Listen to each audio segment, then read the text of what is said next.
ALERRT.com. Isis. Thank you, Henry. State leaders are sounding off on the findings tonight. They're calling out discrepancies in the document, saying what's most astounding about the report is what's not in it. KENS 5 anchor Alicia Nieves joins us live with reaction.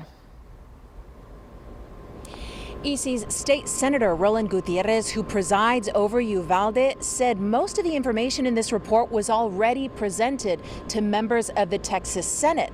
But the inconsistencies in these documents, he says, lead him to believe there are more questions that need to be answered. Uvalde on May 24th was the keystone example of the systemic failure of what not to do in a mass shooting. Today's report, released by the ALERRT team, raises more concerns for State Senator Roland Gutierrez about what happened inside Robb Elementary the morning of May 24th. People should be more worried about what's not in this report than what's rather in it. One piece of conflicting information, he says, was the number of troopers said to be inside the school. It's inconsistent with what DPS what McCraw had testified in the Senate committee hearing. It mentions only one DPS trooper in the building.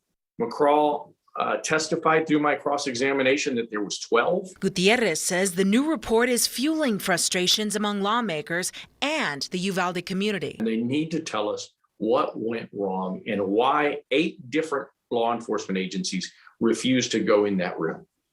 It is time to pull this Band-Aid off and let people understand what truly happened. Last week, the state's legislative budget board spent $50 million on ballistic shields for school police.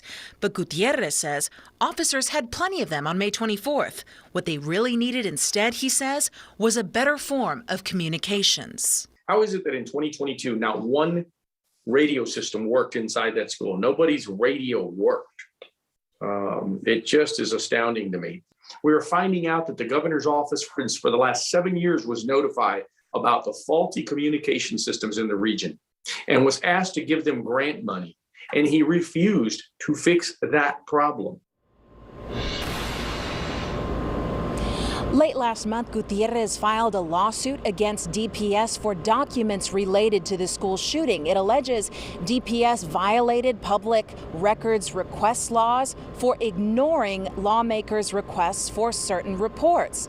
So Gutierrez anticipates the hearing to begin in about 2 weeks, on or around July 18th. And by the way, we did reach out to Uvalde Mayor Don McLaughlin for comment on this report, and we're waiting to hear back. Reporting live tonight, Alicia Nieves, KENS 5. Thank you, Alicia.